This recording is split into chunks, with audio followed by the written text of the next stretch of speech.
Bismillahirrahmanirrahim. Assalamu alaikum students. How are you all? I hope all will be good. I am your physics instructor Afaq Ashraf. बच्चों आज का जो हमारा topic है वो है रिवर्सिबल एंड इरिवर्सिबल प्रोसेस, जिसमें हम लोग देखेंगे किस तरह से सिस्टम कंप्रेशन और एक्सपेंशन में एक दूसरे से प्रेशर में, वॉल्यूम में और दूसरे जो पैरामीटर्स में उनमें कम या ज्यादा होता है। अभी तक आप लोगों ने हमारे चैनल को सब्सक्राइब नहीं किया तो इसको लाजमी सब्सक्राइब कीजिएगा, लाइक कमेंट और शेयर करना मत भूलिएगा ताकि इस चैनल की जितनी भी एजुकेशनल वीडियोस है वो आप तक पहले पहुंची जा सके। तो बच्चे आज के लेक्चर को हम लोग स्टार्ट करते हैं। हम लोगों ने बच्चे लास्ट टाइम जो चीज पढ़ी थी वो थी हमारी फर्स्ट लॉ ऑफ थर्मोडायनामिक्स की एप्लीकेशन, जिसमें हम लोगों ने एडियाबैटिक कंप्रेशन और उसकी एक्सपेंशन को देखा था किस तरह से वहां पर ये चीज नमूदार होती है। आज का जो हमारा टॉपिक है वो है रिवर्सिबल एंड इरिवर्सिबल प्रोसेस, जिसमें जो चीजें हैं वो किस तरह से रिवर्सिबल बिहेव करेंगी और इरिवर्सिबल बिहेव करेंगी। Reversible and irreversible process. तो बच्चे रिवर्सिबल और इरिवर्सिबल प्रोसेस में फर्क क्या है? जनरली तौर पर जो रिवर्सिबल और इरिवर्सिबल में ये फर्क है कि रिवर्स का मतलब हो जाना, साइक्लिक हो जाना। एक किस्म से आप लोग कह सकते हैं cyclic, but not actually is the cyclic procedure. Okay, दूसरे नंबर पर जो चीज होगी आपकी वो है इरिवर्सिबल, मतलब not gain by the secondly irreversible. क्या है? Secondly irreversible. तो यहां पर जो आपका रिवर्सिबल है इसकी डेफिनेशन को हम लोग इस तरह से भी कर सकते हैं। जो आप लोगों का टॉपिक है रिवर्सिबल, सबसे पहले हम लोग कैटेगरी देखते हैं reversible process.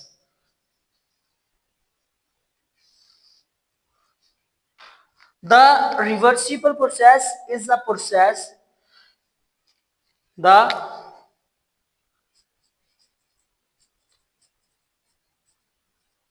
reversible process is the one which can be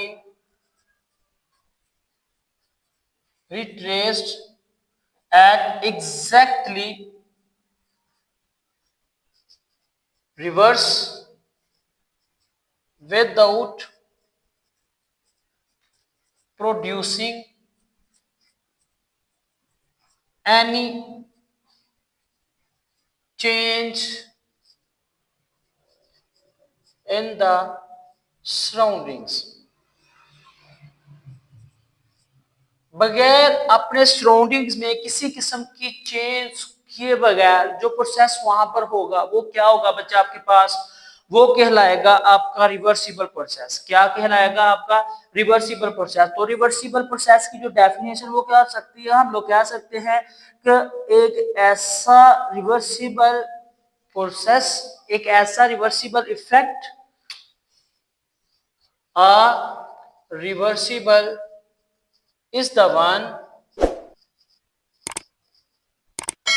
which can be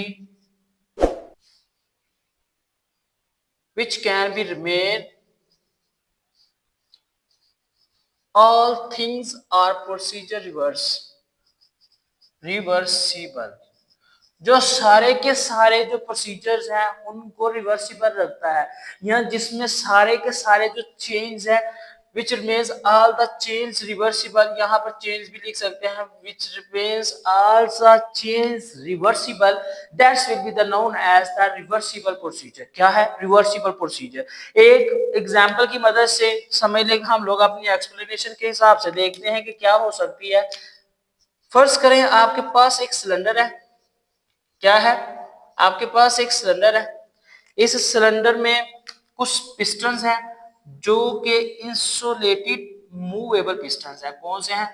insulated movable pistons. Let's suppose that आपके पास एक सिलेंडर है, सिलेंडर में इंसुलेटेड मूवेबल पिस्टन्स है। ये उसकी जो बेस है ये कंडक्टिव है। क्या है? बेस क्या है इसकी? कंडक्टेबल है। जबकि इसके जो पिस्टन्स हैं बच्चे वो हैं इंसुलेटेड। क्या है? इंसुलेटेड, मतलब कंडक्टेबल नहीं है। फिर क्या होगा? As we know that although all the procedure is not completely actually reversible। क्या है? क्या कह रहा है? although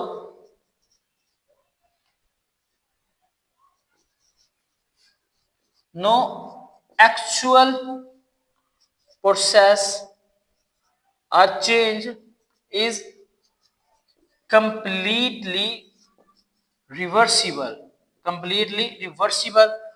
but the process of liquefaction, बच्चे आप लोगों ने लिक्विफिकेशन केमिस्ट्री में पढ़ा हुआ है। लिक्विफिकेशन प्रोसेस क्या होता है? लिक्विफिकेशन जो प्रोसेस है ये लिक्विड यानी लिक्विड से डील करना, उसको लिक्विफाई करना, और and evaporation of the substance, evaporation of substance, और substance की जो evaporation है, बुखारात में जो चेंजिंग है, परफॉर्म्ड क्या है बच्चे? Perform slowly. आहिस्तगी से हम लोग इसको परफॉर्म करवाएंगे। Perform slowly actually the reversible procedure और रिवर्सिबल प्रोसेस। ये सारे का सारा क्या होगा? एक रिवर्सिबल प्रोसीजर कहलाएगा। अभी अभी हम लोगों ने कहा है कि अगरचा इसका जो सारे का सारा सिस्टम होता है वो रिवर्सिबल नहीं होता, लेकिन जब लिक्विफिकेशन का चेंज आता है या लिक्विफिकेशन का प्रोसीजर आता है या एवेपोरेशन ऑफ सब्सटेंस आता है, तो जब वो स्लोली स्लोली परफॉर्म करेंगे तो उसके नतीजे में जो प्रोसेस होगा वो प्रैक्टिकल एग्जांपल बन जाएगा रिवर्सिबल प्रोसेस की। यानी कि वेट ऊपर रखेंगे या उससे रिमूव करेंगे तो रिमूव करने के बाद वो दोबारा से अपनी पहली हालत में बाय इंक्रीजिंग द टेम्परेचर हो जाएगा। Similarly slow compression of the gas, यहां हम लोग ये भी कह सकते हैं सिमिलरली स्लो कंप्रेशन। आप लोग पढ़ रहे थे अभी भी कंप्रेशन और एक्सपेंशन के बारे में देखते हैं। But slow compression of a gas in a cylinder, compression of a gas in a cylinder is reversible. क्या है बच्चों? वो आपके पास क्या आ जाएगा? रिवर्सिबल। बट एज कंपेयर्ड, लेकिन जब हम इसका कंपैरिजन करेंगे, but as a comparison are compared by changing it, जब हम इसको चेंज कर देंगे, क्या कर देंगे? चेंज। और चेंज किस तरह से करेंगे? Bye changing it expansion. क्या आ जाएगा लफ्ज आप लोगों का? By changing it's expansion slowly. ये सारा प्रोसीजर बच्चे स्लोली होना है। Bye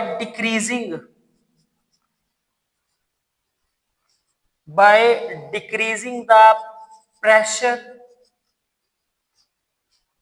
so that it can be maintained, it can be maintained।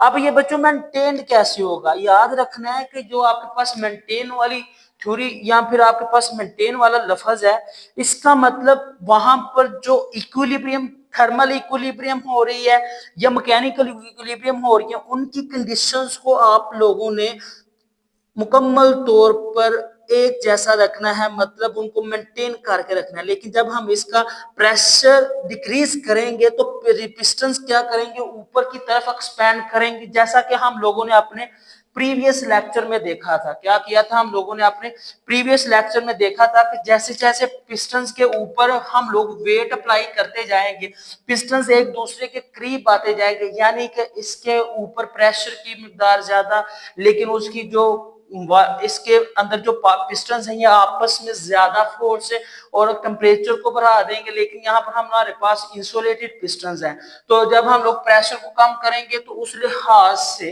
जो पार्टिकल्स का टेम्परेचर है या फिर जो पार्टिकल्स के जो पिस्टन्स है वहां पर एक रिवर्स प्रोसेस स्टार्ट होना शुरू हो जाएगा, क्योंकि हम लोगों ने इसको गर्म किया था, जिसकी वजह से इसके पार्टिकल्स वर्क डन करके ऊपर की तरफ एक्सपैंड और यहाँ पर प्रेशर की वैल्यू कम हो जाएगी, क्योंकि प्रेशर रिमूव होना शुरू हो जाएगा। अंडरस्टूड है? फिर इसकी कंडीशंस आ जाती हैं। कंडीशंस क्या है इसकी बच्चे? इसकी तीन कंडीशंस हैं। कितनी कंडीशंस है? 3 कंडीशंस है। सबसे पहले फॉरमोस्ट कंडीशंस ये है कि आप लोगों का जो हीट लॉस है वो 0 होना चाहिए होल प्रोसेस में। क्या है? होल प्रोसेस में जो इसका हीट लॉस है वो 0 होना चाहिए। 0, इसकी पहली कंडीशन क्या है? 0 heat loss during whole process. सारे प्रोसेस के दौरान जो इसका हीट लॉस है वो 0 होना चाहिए। दूसरे नंबर पर क्या है? दूसरे नंबर पर हम लोग कह सकते हैं कि जो इसकी थर्मल क्या है? थर्मल एंड मैकेनिकल इक्विलिब्रियम्स है या मैकेनिकल कंडीशंस है, मस्ट बी मेंटेन, उनको मेंटेन रखा जाए। Mechanical conditions must be maintained, उनको मेंटेन रखा जाएगा। और जो इसकी तीसरी खसूसियत हो सकती है या इसकी जो तीसरी कंडीशन हो सकती है वो क्या है कि जो होल प्रोसीजर हम लोग कर रहे हैं, जो यहां पर इसका चेंज हो रहा होगा, the change takes place at very slowly rate. तो जो बच्चे इसका चेंज हो रहा होगा वो बहुत ही स्लो रेट पर रह रहा होगा। हम लोगों ने ये कंडीशंस पहले ही डिस्कस कर लिए कि जो होल प्रोसीजर होगा बड़ा स्लोली होगा, जिससे ना ये चीज महसूस होगी कि वहां पर कंप्रेशन हो रही है या वहां पर एक्सपेंशन हो रही है। अगर कंप्रेशन करेंगे तो उस दौरान जो उसका वेट बढ़ेगा उस तरीके से भी रिवर्सिबल होगा by containing the temperature other parameters. जब हम इसमें एक्सपेंशन करेंगे प्रेशर को कम कर देंगे और वहां पर रिवर्सिबल कंडीशंस एप्लीकेबल हो जाएगी। इन सारी चीजों में जो चीज हम लोगों ने स्टेबल करनी वो है 0 हीट लॉस होनी चाहिए, थर्मल और मैकेनिकल कंडीशंस इनमें चेंज नहीं होनी चाहिए, मेंटेन रखनी है। ये थर्मल और मैकेनिकल कंडीशंस क्या है ये मैं आपको बताता हूँ। The change takes place at very slowly rate, ये सारा का सारा जो प्रोसीजर है वो क्या होना चाहिए? बड़ा स्लो रेट पर होना चाहिए। अंडरस्टूड है? उसके बाद है आप लोगों का इरिवर्सिबल प्रोसेस। क्या है? आप लोगों का है इरिवर्सिबल प्रोसेस। इरिवर्सिबल प्रोसेस जो आप लोगों का बच्चे इरिवर्सिबल प्रोसेस है, इसमें कौन सी चीजें आ सकती हैं? इसमें आप लोग इन सारी चीजों को क्या कर दें? उल्ट कर दें, then you can be get the irreversible. यहां पर क्या लिखा था आपने? The reversible process is the one which can be retraced at exactly the same reverse without changing or producing any change in the surrounding. तो यहाँ पर बच्चे ऐसा नहीं होगा, यहाँ पर हम इसको चेंज करेंगे तो जो इनरिवर्सिबल प्रोसेस है वो रिट्रेस नहीं हो सकता रिवर्स ऑर्डर में, और इसका जो सेंस है समझने का या फिर इसकी जो इसकी कंपोजिशन है वो भी चेंज हो जाएगी, कंपोजिशन सेंस भी चेंज हो जाएगी। आप इसका उल्ट कर दें तो ये आपके पास क्या आ जाएगा? Irreversible. The irreversible process is the one which cannot be retraced at reverse process, जिसको हम लोग रिवर्स प्रोसेस पर रिट्रेस नहीं कर सकते। वो क्या है आपके पास? वो आपके पास कहलाएगा इरिवर्सिबल। यहाँ आप लोग इस तरह से कह सकते हैं कि जो इसमें चेंज होगा इसकी ओरिजिनल स्टेट या ओरिजिनल पाथ लाने के लिए वो एप्लीकेबल ना हो तो वो क्या कहलाएगा आपके पास? वो इरिवर्सिबल प्रोसेस कहलाएगा। क्या कहलाएगा? इरिवर्सिबल। फॉर एग्जांपल जो आपके पास एक्सप्लोजन है, जो वर्क डन है, इसकी एग्जांपल्स या कंडीशंस क्या हो सकती हैं? इसकी एग्जांपल्स के तौर पर चीजें लिख लें। एग्जांपल्स क्या हो सकती हैं? फर्स्ट ऑफ ऑल इसकी जो एग्जांपल हो सकती है वो ये हो सकती है explosion, the explosion process take place. जो एक्सप्लोजन प्रोसेस होगा वो क्या है? रिवर्सिबल है। उसमें उसको दोबारा से हम लोग असली जो चीज बस्ट हो जाएगी, एक्सप्लोज हो जाएगी, उसको हम लोग दोबारा से रिवर्स नहीं कर सकते। हमें एट द न्यू टाइम या न्यू थिंग्स को दोबारा से करवाना पड़ेगा। फिर दूसरे नंबर पर क्या है? लॉस और dissipation of energy, dissipation of energy by conduction. Conduction की वजह से होने वाली जो एनर्जी का लॉस है, कन्वेक्शन है, कन्वेक्शन की मदद से होने वाला जो लॉस है, या वहां पर जो रेडिएशंस यानी रेज का अखराज है, इनकी वजह से जो यहाँ पर एनर्जी का ज़िया होगा वो बच्चे क्या है, ओवरऑल इरिवर्सिबल प्रोसेस है। तीसरे नंबर पर क्या है, तो जो work done against the friction होगा, जितने भी वर्क डन होते हैं वो एक्चुअली में क्या है, फ्रिक्शन के अगेंस्ट ही होते हैं। जैसे जमीन पे चलना, परिंदों का हवा में उड़ना, ये सारा का सारा क्या है, फ्रिक्शन के अगेंस्ट वर्क डन होता है। तो हम लोग क्या करेंगे, हम लोग कहेंगे work done against the friction, against friction, जो वर्क डन होगा अगेंस्ट फ्रिक्शन, वो भी बच्चों क्या कहलाएगा आपका, वो भी कहलाएगा irreversible process. Work done against the friction वो भी क्या कहलाएगा, आपका इरिवर्सिबल प्रोसीजर कहलाएगा। अच्छा तो बच्चे मैं आप लोगों को अब इनका एक शॉर्ट खुलासा दे देता हूँ, इनकी समरी दे देता हूँ। ये जो अभी आप लोग पढ़ के आए हैं रिवर्सिबल और इरिवर्सिबल प्रोसेस, जो बच्चे रिवर्सिबल और इरिवर्सिबल प्रोसेस है आप लोगों का, रिवर्सिबल एंड इरिवर्सिबल प्रोसेस है।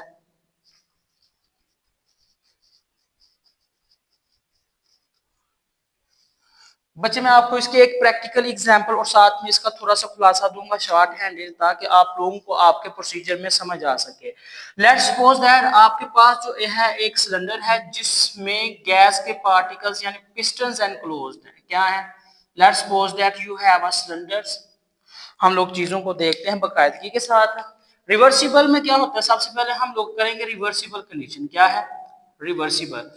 जो बच्चे आप लोगों की रिवर्सिबल कंडीशन है, सपोज करें यहाँ पर जो आप लोगों का टेम्परेचर है, ठीक है, जो टेम्परेचर है, प्रेशर है, वॉल्यूम है, और जो अमाउंट ऑफ सब्सटेंस है,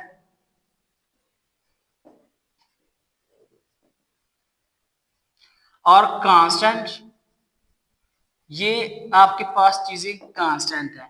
during this parameters are constant all the procedure it will be called the thermal equilibrium. क्या कहलाएगा, थर्मल इक्विलिब्रियम। अगर आप लोगों के प्रोसीजर के दौरान जो इसकी यहाँ पर एवेल्युएशन है, या समझ लें आप लोगों का जो तरीकाकार है वो सारा का सारा सेम रहता है, तो वो बच्चा आपके पास क्या कहलाएगा, थर्मल इक्विलिब्रियम कहलाएगा। क्या कहलाएगा, थर्मल इक्विलिब्रियम।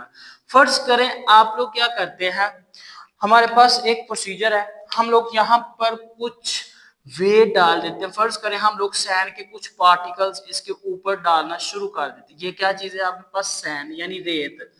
रेत के कुछ पार्टिकल्स आहिस्ता आहिस्ता से सिस्टम के ऊपर, और हमारे पास जो पिस्टन्स हैं वो क्या है बच्चे, वो आप लोगों को पहले ही पता है, पिस्टन्स मूवेबल भी हैं, उसके बाद मूवेबल है, इंसुलेटेड है यानी इंसुलेटर है, और साथ ही जो इसकी बेस, बेस कंडक्टिंग है। क्या है, बेस कंडक्टिंग है यानी ये कंडक्ट कर सकेगी।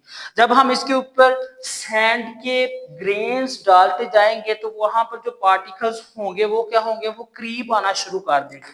क्या करेंगे, क्रीप आना शुरू कर देंगे। तो इस तरह इसका जो वॉल्यूम है वो कम होना शुरू हो जाएगा। ये देखे ना, जब आपके पास न्यू इसका सिलेंडर यानी कि इसका न्यू वॉल्यूम बनेगा, जब हमने इसके ऊपर सैंड के काफी ज्यादा पार्टिकल्स डाल दिए हैं, ये हम लोगों ने सैंड डाली है इसके ऊपर, सैंड के पार्टिकल्स डालने के साथ साथ उसका जो प्रेशर है वो इंक्रीज होता गया, और जबकि उसका वॉल्यूम डिक्रीज होता गया। बिल्कुल वही कंडीशन जो हमने पढ़ी है। प्रेशर इंक्रीज करेगा इसका, क्या करेगा, इसका प्रेशर, प्रेशर इंक्रीज करना शुरू कर देगा। ठीक है, आपका P I increase to P F, volume decrease करना शुरू कर देगा, जबकि ओवरऑल जो इसकी हीट होगी वो कहां से रहेगी, इक्विलिब्रियम में रहेगी। तो इसी तरह से जैसे जैसे हम लोग इसके ऊपर से दोबारा से ग्रेन्स अप करते जाएंगे और नीचे से इसको एनर्जी या इसके पार्टिकल्स की जो आपस में एनर्जी होगी, आपस में करीब करीब मोशन की वजह से ये दोबारा से क्या होगा, अपनी पहली हालत में और पहले से ज्यादा यानी न्यू इक्विलिब्रियम की हालत में कन्वर्ट होना शुरू हो जाएगा और इस तरह से हम लोग कहेंगे कि सारा का सारा प्रोसीजर रिवर्सिबल है। जबकि इरिवर्सिबल प्रोसीजर में क्या होगा, जब हम लोग इसके ऊपर प्रेशर कंप्राइज करेंगे या एक्सपैंड करने के लिए इसको छोड़ देंगे, ये था कंप्रेशन। जब एक्सपैंड करने के लिए छोड़ेंगे तो फिर क्या होगा, पार्टिकल्स ऊपर की तरफ, प्रेशर कम होना शुरू हो जाएगा और वॉल्यूम फिर ज्यादा होना शुरू हो जाएगा, बिल्कुल इसी तरह से। लेकिन जब वो एक दफा ऊपर चला गया, यानी कि उसका प्रेशर कम हो गया और वॉल्यूम ज्यादा हो गया, तो हमारे पास जो इसकी रीस्टेब्लिशमेंट है, जब हम हीट रेजर्वायर के ऊपर इसको टर्बुलेंट कंप्रेशन के तौर पर हम लोग जानेंगे, यानी कि इसमें बेतरतीबी सा इजाफा हो रहा है, तो इसका प्रेशर और वॉल्यूम जो कि नॉट डिफाइन होंगे, क्या होंगे, इसका प्रेशर और वॉल्यूम नॉट डिफाइन है। क्या है, ये दोनों चीजें नॉट डिफाइनेबल है इन द रिवर्सिबल केस। किस केस में, ये आपका बच्चे चल रहा है इरिवर्सिबल केस, यहां तक था आपका रिवर्सिबल और ये है आप लोगों का इरिवर्सिबल केस। इरिवर्सिबल केस की शक्ल में क्या होगा, इसके वॉल्यूम और इसके प्रेशर की जो वैल्यू होगी वो बच्चे कांस्टेंट नहीं रहेगी, वो बिल्कुल चेंज होती जाएगी और इस तरह जो सिस्टम पास करेगा इक्विलिब्रियम सीरीज में, वो बच्चे नॉन इक्विलिब्रियम सीरीज में होगा, मतलब कांस्टेंट नहीं होगी, टेम्परेचर में भी इसकी वेरी करेगा। तो लिहाजा जो इसका बनेगा यहाँ पर पिस्टन्स का अलाउमेंट, वो डिकम्पोज होगा रेडिली और ये एक जैसे पाथ को फॉलो नहीं करेगा अपनी दोबारा से पोजीशन को रेगेन करने के लिए। तो इस तरह से हम लोग कहेंगे कि ये जो आपका प्रोसीजर होगा इरिवर्सिबल का, ये सेम पाथ फॉलो नहीं करेगा, इसलिए ये रिवर्सिबल प्रोसेस नहीं कहलाएगा। तो ये था बच्चे आज का आप लोगों का लेक्चर, जिसमें आप लोगों ने रिवर्सिबल और इरिवर्सिबल के बारे में पढ़ा। यहाँ तक था आपका कॉमन और बेसिक जो आपकी बुक के हवाले से था, ये था आप लोगों का जस्ट खुलासा, जिसमें आप लोगों ने देखा कि किस तरह से उसके ऊपर वेट अप्लाई किया जा रहा है, तो उसका प्रेशर कम, तो और उसके साथ साथ पार्टिकल्स की जो मोशन है वो भी ज्यादा हो रही है, यानी टेम्परेचर, प्रेशर और वॉल्यूम जैसी पैरामीटर्स को हम लोग कांस्टेंट रख रहे हैं, इक्विलिब्रियम स्टैब्लिश कर रहे हैं। जब दूसरे में हम लोग इक्विलिब्रियम स्टैब्लिश नहीं कर रहे, तो लिहाजा वो अपने सेम पाथ की तरफ मूव नहीं करेगा और वो रिवर्सिबल प्रोसेस नहीं कहलाएगा। आई होप आप लोगों को अंडरस्टैंडिंग होगी। अभी तक आप लोगों ने हमारे चैनल को सब्सक्राइब नहीं किया तो इसको लाजमी सब्सक्राइब कीजिएगा, लाइक कमेंट और शेयर करना मत भूलिएगा, ताकि इस चैनल की जितनी भी एजुकेशनल वीडियोस हैं वो आप तक पहले पहुंची जा सके। मुझे दे इजाजत, इंशाअल्लाह नेक्स्ट लेक्चर में हम लोग दोबारा से इसी टॉपिक्स के ऊपर बहस करेंगे। तब तक के लिए अल्लाह।